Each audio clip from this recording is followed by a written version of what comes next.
नमस्कार दोस्तों, स्वागत है आपका इस YouTube चैनल में। आज हमारे साथ एक बहुत ख़ास मेहमान आए हैं, उनका मैं परिचय कराऊंगा। और आज का ये जो वीडियो है वो इनकी जीवनी के ऊपर है और हम जानेंगे इनके जीवन में क्या क्या कठिनाई आई, क्या क्या मुश्किलें आईं और उनसे कैसे लड़ा इन्होंने, और क्या क्या इनकी परिस्थितियों के अनुसार इन्होंने अपने आप को बनाए रखा और अपने आप को ढाला उस स्थिति में और बनाए रखा। चलिए हम सबसे पहले अपने मेहमान से परिचय कराते हैं। तो सर नमस्कार। नमस्कार। मैं सबसे पहले अपना आपका परिचय जानना चाहूँगा। जी मेरा नाम हरिनारायण सेन है जी जी। और मैं गुनौर तहसील के पास नचनौरा का रहने वाला हूँ। चलिए ठीक है, धन्यवाद आपका। तो हरिनारायण जी, मेरा अगला सवाल आपसे है कि आपकी बचपन की कुछ ऐसी घटनाएं हैं जो आप लोगों के सामने रखना चाहेंगे, चाहे वो पढ़ाई से मतलब हों, चाहे वो खेल कूद से हों, चाहे वो आपकी व्यक्तिगत हों, चाहे वो घर वालों से हों। ऐसी कोई मतलब घटनाएं बताइए अपनी बचपन की। बचपन में कबड्डी खेलने का मुझे बहुत शौक था अच्छा अच्छा अच्छा। और नदी लोरने का भी बहुत शौक था। तलवा तलैया में लोरता था तो उसमें बहुत मज़ा आती थी। अच्छा। तो बचपन में मैं खो खो कबड्डी बहुत ज़्यादा खेलता था। अच्छा, आपने सुना होगा कि इन्होंने एक बात कही है, बुंदेलखंडी भाषा कह सकते हैं आप, और या फिर गांव की जो ग्रामीण भाषा होती है उसका इन्होंने जिक्र किया कि लोरता था। तो मैं आपको दोस्तों बताना चाहूँगी, लोरता मतलब तैरना, हमारे गांव में कहा जाता है तैरना। तो उन्होंने उस भाषा का यूज कर लिया है, तो आपको समझ में आ गया होगा। चलिए अच्छी बात है। तो कबड्डी आप खेले तो पहले क्या पंचायतों में होती थी, स्कूलों में होती थी, या फिर कहीं आप गए थे खेलने के लिए? नहीं, सरपंच साहब जी ने करवाया था पहला। अच्छा। फिर दूसरा विकास खंड में भी करवाया तो वहाँ भी गया मैं। विकास खंड कहाँ? यहाँ गुनौर विकास खंड। अच्छा। तो वहाँ पर गया तो वहाँ मुझे गोल्ड मिला। अच्छा। तो वहाँ जनपद अध्यक्ष द्वारा बिल्कुल बिल्कुल। तो वो गोल्ड मैं आज हिफाजत से रखा हूँ। चलो चलो, उसकी फोटो है आपके पास? हाँ हाँ, रखी चलो है। चलो चलो, दिखाना चाहेंगे हम सबको। जी। चलिए दोस्तों, अब मैंने इनका जो मेरा दूसरा सवाल था इनकी बचपन की घटनाओं में, आपको जवाब मिल गया होगा। दूसरा मेरा आपसे सवाल ये है हरिनारायण जी कि आपकी शिक्षा और पढ़ाई की शुरुआत कहाँ से हुई, और आपने जो पढ़ाई की बात मैं कर रहा हूँ, प्राइवेट विद्यालय से करी, स्कूल से करी, या फिर सरकारी स्कूल से करी? मैंने पढ़ाई कक्षा 1 से वहीं प्राथमिक खंड स्कूल है नचनौरा, तो वहीं किया। फिर माध्यमिक खंड में गया, फिर यहाँ गुनौर गया। गुनौर में हाई सेकेंडरी स्कूल है तो वहाँ पे भी पढ़ने लगा। फिर इसके बाद पढ़ाई धीरे धीरे करते, और मैं बड़े भाई हैं जो तो इस पार हो गए। अच्छा। तब से फिर मेरे ऊपर बाहर आ गया तो मैं खेती किसानी में लग गया, और थोड़ी सी सैलून की दुकान है यहीं गुनौर पर, तो वहाँ पे चलिए ठीक है, हम चलाता। जानेंगे उसके बारे में, हम जानेंगे, आगे जानेंगे। मैं तो सिर्फ आपकी जो शिक्षा थी स्टार्टिंग की उसकी बात में कर रहा था, शुरुआत की बात कर रहा था मैं। चलिए, हमारा अगला सवाल आपसे है कि आपका सबसे पहला रोजगार, मान लीजिए आपने कहाँ तक पढ़ाई करी है? यहाँ पर 10वीं फेल हो गया था। अच्छा, 10वीं फेल हो 10वीं गई। तक। चलिए इसके ठीक है। बाद आगे नहीं पढ़ पाया। आगे आपने पढ़ाई नहीं करी। तो 10वीं फेल होने के बाद आपने फिर अपनी जो रोजगार है, रोजगार की शुरुआत कैसी करी, और कौन सा सोचा रोजगार कि हमें क्या करना चाहिए? मैंने सोचा पैसा कमाना है तो इसके लिए क्या करूं, तो मैंने सोचा सैलून की दुकान डाल लूं। तो सैलून की दुकान डालने के बाद तो 300 रुपये मैं पा लेता हूं। तो 10वीं से आपने, 10वीं में आप बोल रहे हैं फेल हो गया था मैं, फिर खेती किसानी संभालने लगा, तो फिर आपने 10वीं के बाद से सैलून की दुकान डाली थी क्या? हाँ हाँ। अच्छा, क्या उम्र रही होगी आपकी उस टाइम पे? उस समय मेरी उम्र वही 25 के लगभग। अच्छा। तो दोस्तों 25 साल की उम्र में हरिनारायण जी ने अपना रोजगार संभाल लिया था, और उस समय का समय कुछ और था। उस टाइम आपकी जो 10वीं थी, आपको याद है कि कौन से सन में हुई थी आपकी, जब फेल हुए थे आप? अब उस समय की तारीख मार्कशीट देख के ही बता पाएंगे। अच्छा। लेकिन कम ये से कम कितने साल हो गए होंगे? अब ये 2023 चल 23 चल रहा रहा है, है जी। तो 23 जे जोड़ ली। बहुत अच्छी बात है। अच्छा, तो अब मेरा अगला सवाल आपसे है, आपने अपने उद्देश्यों को कैसे चुना? जो उद्देश्य आपने बनाए हुए थे, आपने तो बोला कि मैं रोजगार ढूंढने लगा, लेकिन उद्देश्य तो आपके कुछ और रहे होंगे।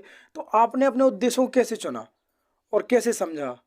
और आपने, मैंने सुना है, काफ़ी लोगों से सुना है आपके बारे में, फिर आपको मैंने बुलाया है कि आपने मुंबई भी गए थे आप, वहाँ पर आपने फिल्म इंडस्ट्री में भी अपने आप को साझा करने की कोशिश करी थी, तो उसके बारे में थोड़ा सा आपकी वहाँ की लाइफ कैसी थी और कैसे आपका आना जाना हुआ, वहाँ की पूरी घटनाएं मैं जानना चाहता हूँ आपसे। कब गए थे और कब आए वापस, और क्या क्या घटनाएं हुई, क्यों आ गए वापस, क्यों वहाँ सफल नहीं हुए, सारी घटनाएं आप मुझे बताएं। मैं 2010 में मुंबई जब गया जी। तो वहाँ मैंने एक सैलून की दुकान में एडजस्ट हो गया, तो वहाँ काम करने लगा। और कौन वहीं सी से सन की बात है? 2010 की बात है। 2010 की बात, चलिए ठीक। तो वहाँ पे सैलून की दुकान में रह के और थोड़ा सूरज कुमार शर्मा जी हैं, तो उनसे पत्र व्यवहार होके मैंने उनसे संपर्क किया। जी। तो उन्होंने मुझे बुलाया, तो मैं वहाँ पे गया, लेकिन वहाँ पे प्रशिक्षण लेना था। और अच्छा। प्रशिक्षण के पैसे अधिक होने के कारण मेरे पास पैसा नहीं था, तो फिर वहाँ वापस आ गया फिल्म स्टेज। फिर मैंने ये रामानंद सागर जी हैं जो फिल्म निर्माता, उनसे बात की। तो उन्होंने रामानंद सागर जी, हाँ, रामानंद सागर जी उन्होंने रामायण बनाई हुई है। हाँ, जी जी। तो आश्वासन दिया तो मैं बताऊंगा, फिर जी। उन्होंने नहीं बताया। अच्छा अच्छा, चलिए चलिए। मतलब रामानंद सागर जी से आप मिले हैं, और दूसरे प्रोड्यूसर का नाम आपने क्या बताया था? सूरज कुमार सूरज कुमार शर्मा जी। अच्छा अच्छा जी, और बताएं आगे। बस फिर मैं वापस आ गया। अच्छा, मैं कुछ सोचा मैं आपके घर में पास घर जाऊंगा। फोटो वगैरह भी है कलाकारों के साथ? अब कलाकारों के साथ शूटिंग के टाइम पे तो नहीं है उसी। अच्छा और ये मिक्सिंग वाली जो अच्छा फ़ोटो अच्छा हैं, अच्छा, चलिए तो चलिए। उसमें मुझे फ़ोटो खिंचवाने का शौक़ था। जी जी। तो सूरज कुमार शर्मा जी के पत्र मेरे पास आज भी आते हैं डाक द्वारा, चलिए ठीक है। लेकिन पैसे के अभाव के कारण मैं जा नहीं पाया वापस। तो आप समझ सकते हैं कि ये 2023 चल रहा है, और हमारे माननीय मेहमान उन्होंने अभी बताया मुझे कि उनके पत्र अभी भी कभी कभी आते हैं। उन्हें जब उन्होंने बोला कि हम बताएंगे आपसे, तो ऐसा नहीं है, उन्होंने बताने की कोशिश करी, लेकिन परिस्थितियां हमें इस तरह से उलझा देती हैं कि हम अगर सक्षम होते भी हैं जाने में, लेकिन फिर भी परिस्थितियों इतनी ज़्यादा गहरी हमारे ऊपर प्रभाव डालती हैं कि हम जा नहीं पाते। चलिए ठीक है, बहुत अच्छा लगा आपसे बात करके। अब मैं और आगे क्वेश्चन मैं आपसे करता हूँ। आपने इतनी सारी घटनाएं बताई मुझे, आपका मनोबल किस तरह बना रहा और कठिनाइयों से कैसे सामना किया आपने? देखो, कठिनाइयाँ तो अच्छे काम में हमेशा आती हैं, बिल्कुल। और उसमें संघर्ष हम आप लोग ही कर पाएंगे। और कहीं कहीं मैं फेल हो गया, एक बार सरपंच का चुनाव भी लड़ा, अच्छा, तो उसमें आपका राजनीतिक क्षेत्र हम बाद में जानेंगे, अभी आपसे केवल ये बताएं कि आपका मनोबल कैसे बना रहा जब आप मुंबई से आए, मुंबई से आप आ गए और आप इतना दूर आपने विजिट किया और घूमे फिरे, और फिर सैलून की मैंने सुना है आपने काम भी किया वहाँ पे, फिर कैसे मनोबल दोबारा बना है आपका, और फिर कैसे यहाँ पर स्टार्टअप किया दोबारा? मैंने सोचा कि संघर्ष करूं, किसी तरह से हो सकता है फिर से पास हो जाऊं। जैसे मकड़ी जाल फैलाती है, फिर दोबारा झाड़ने के बाद फिर दोबारा लगाती है, तो उस मकड़ी के द्वारा मैंने सीख ली, तो हो सकता है मैं दोबारा सफल हो जाऊं। अच्छा, तो जब आपसे पैसों की बात हुई, आपने बोला कि इसका पैसा बहुत बड़ा कारण था मेरी सफलता ना होने का।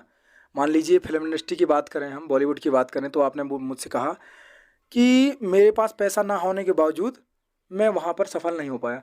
तो जब आपके बात आपसे कही गई, तो आपने अपने घर पे चर्चा नहीं करी किसी हाँ से की पैसों की की? हाँ, मम्मी पापा से भी चर्चा की। जी। तो उन्हें मम्मी और पापा वो रोकने लगे थे, नहीं अच्छा। वहाँ मत जाओ उस लाइन में, फिल्म स्टेज में और पैसा और ये सब लगता है, तो यहीं खेती किसानियाँ करें आप। तो फिर मैंने सोचा, फिर वापस फिर मैं गया नहीं। अच्छा अच्छा, चलिए बहुत अच्छा लगा, आपने मतलब घर वालों से बात करी, उन्होंने कहा खेती किसानी करो, आप यहाँ आ जाओ, चलिए ठीक है। अच्छा, अब मैं आपसे जानना चाहूँगा कि आपके जीवन में जब आपने इतना संघर्ष किया, तो आपने कभी सुखद पल जो कहते हैं, जैसे आपने सुखद पल आपके जीवन में कब आया? मैंने तो हमेशा मेहनत की है, सुख दुख का मैंने नहीं देखा, मैं तो सीधे मेहनत की है। अच्छा। आगे पीछे मैं नहीं देखा कि कहाँ सुख हुआ कहाँ दुख हुआ, मुझे तो मेहनत से मतलब है। अच्छा। और मेहनत ही सबसे बड़ा वो है क्या, क्योंकि जब मेहनत करेंगे अपन, एक एक छोटी सी चींटी जब घर बनाती है अपने लिए, बिल्कुल बिल्कुल। और कोई जाके भिसका देता है, उस बिल्कुल। फिर भी चींटी वो हार ही नहीं मानती है, उसने फिर घर बनाती है। तो एक छोटी सी जब चींटी अपना घर बनाती है, संघर्ष करती है, हारती नहीं है, तो फिर मैंने सोचा उस चींटी से सीख ली, तो मैं भी एक वही संघर्ष करूँगा जो एक चींटी करती। बहुत अच्छी क्योंकि बात है। चींटी एक खतरनाक भी है, एक बड़े हाथी को भी मार सकती है। बिल्कुल बिल्कुल। तो मैंने उस चींटी से सीख ली, तो जब ये छोटी सी चींटी इतना बड़ा घर बना सकती है तो मैं भी कर सकते हैं। बहुत अच्छी बात कही, और ये बात लोग जानते तो हैं लेकिन इस पे अप्लाई नहीं करते। करना चाहिए, सोचना चाहिए। अच्छा चलिए ठीक है। अब हम जानना चाहेंगे आपसे हरिनान जी कि आपका जो राजनीतिक क्षेत्र था वो कैसा रहा, वहाँ का आपका जो सफ़र था राजनीति वाला, कहाँ से शुरू हुआ और क्यों अंत हुआ और कहाँ पर अंत हुआ जा कर के? वैसे राजनीतिक में मुझे आपने सबसे पहले स्टार्टअप कहाँ से किया था राजनीति में? शुरुआत मैंने की थी 2004 से। अच्छा। वैसे पार्टी में मुझे चाहे बीजेपी हो या कांग्रेस हो या कोई भी पार्टी हो, जी जी। मैं सेवा कर जानता बिल्कुल हूँ। बिल्कुल बिल्कुल। क्योंकि मुझे पार्टी से मतलब नहीं है, मुझे सेवा करना है। जी और राजनीतिक वही है जो सेवा करे। बिल्कुल बिल्कुल। मैं चुनाव जब लड़ा 2010 की बात है, तो उस चुनाव में मैं फिर हार गया। फिर दोबारा मैं जनपद का चुनाव लड़ा, अभी जी। वर्तमान में जो चुनाव हुए हैं, बिल्कुल बिल्कुल। तो उसमें चुनाव में थोड़ी सी वोटों से हार गया। अच्छा। तो मैंने दुख महसूस नहीं किया। मैंने सोचा जी। था कहीं मेरी कमी होगी, बिल्कुल इसलिए बिल्कुल। मैं हार गया। दोबारा मैं संघर्ष करूंगा तो हो सकता है मैं सफल हो जाऊं। बिल्कुल। तो मैं हार ही नहीं मानता हूं, संघर्ष करता हूं, मेहनत करता हूं, मुझे मेहनत से मतलब है। जी जी बिल्कुल। अच्छा, तो आपको जो ये राजनीतिक क्षेत्र में जब आए तो आपको प्रेरणा किससे मिली थी? एक बार जब मैं स्कूल में ध्वजारोहण में कार्यक्रम में थोड़ा बोल रहा था बच्चों के बीच में, जी। तो वहीं से मेरा विचार आया था क्यों ना मैं सरपंच का चुनाव लड़ूं। अच्छा अच्छा। क्योंकि सरपंच एक प्रतिष्ठित वाला पद होता है, तो मैं बिल्कुल भी बिल्कुल। चुनाव लड़ूं। तो वहाँ से फिर मैंने थोड़ी सी राजनीतिक शुरू की अच्छा अच्छा अच्छा। और चुनाव भी लड़ा। और वहीं से प्रेरणा मिली आपको? प्रेरणा मिली, मेरी शुरुआत अच्छा। वहीं से प्रेरणा मिली। चलिए चलिए, वहीं बहुत अपने अच्छी बात। विद्यालय से। चलिए, तो अब मेरा आपसे ना आखिरी के 2 क्वेश्चन हैं आपसे। अब वर्तमान समय में आपके जीवन में क्या परिस्थितियां हैं और आप उनसे कैसे लड़ रहे हैं, और आपका आपने क्या पाया और क्या खोया? अभी तक तो मैं सेन समाज का पहले जिलाध्यक्ष था। जी। अब प्रदेश कार्यकारिणी में पहुंच गया हूं समाज सेवा से, सेन समाज का प्रदेश उपाध्यक्ष। और मैं इसी में संतुष्ट हूँ। तो मैंने कुछ पाया, बिल्कुल।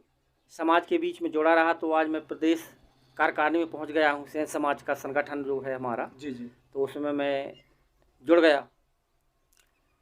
और आगे मैं और भी समाज सेवा में जो भी मौका मिलेगा कहीं भी, तो मैं जाता हूँ, चलिए ठीक है। संघर्ष करता हूँ। और आप राजनीतिक क्षेत्र में थे, आपने काफ़ी समय रहे आए, तो आज की जो युवा पीढ़ी है, युवा पीढ़ी सर आजकल की राजनीतिक क्षेत्र में जा रही है, उनके लिए क्या संदेश देना चाहेंगे आप? मैं तो यही संदेश दूंगा कि युवा पीढ़ी जो है कल के लिए भविष्य के निर्माता बनेंगे आप। तो वो युवा जो है आगे चल के अधिकारी बने, नेता बने और वैज्ञानिक बने। जी। यही मैं संदेश दूंगा, पीछे मुड़कर ना देखें। बिल्कुल, क्योंकि बिल्कुल। युवा से ही अब अपना भारत आगे जाएगा। जी। और युवा ही सबसे बड़ी शक्ति है, महिला शक्ति भी सबसे बड़ी शक्ति है। तो उन महिलाओं से, युवाओं से यही कहूँगा कि आप हार ही ना मानें, संघर्ष करें। और संघर्ष के साथ साथ पीछे मुड़कर देखेंगे तो फेल हो जाएंगे। इसीलिए आप आगे आएँ, वैज्ञानिक बने, अधिकारी बने, नेता बने, तो आगे देश का नाम ऊंचा करें। चलिए, बहुत बहुत धन्यवाद आपका, आपने हमें इतना समय दिया। और दोस्तों, मैं बताना चाहूँगा कि हमें बहुत अच्छा लगा हमारे नए मेहमान से मिल करके। और आप भी कमेंट बॉक्स में कमेंट करके बताइए कि आपको हमारे जो नए मेहमान थे उनका जो जीवन आपने जीवनी देखी और सुनी, और उन्होंने क्या क्या उनके साथ घटनाएं हुई या कितने संघर्ष किए उन्होंने, इनसे आपको क्या सीख मिलती है, और अपने जीवन में आप कैसे अपने आप में ढालते हैं इस परिस्थितियों को, जो आपकी परिस्थितियाँ, हर व्यक्ति के अंदर परिस्थितियाँ हैं, हर व्यक्ति के घर में परिस्थितियाँ हैं, तो उनसे कैसे लड़ते हैं। तो बिल्कुल मेरा यही विचार है आपके सामने कि आप ज़रूर विचार व्यक्त करें हमारे यूट्यूब के माध्यम से कमेंट में। धन्यवाद। जय हिंद, जय भारत।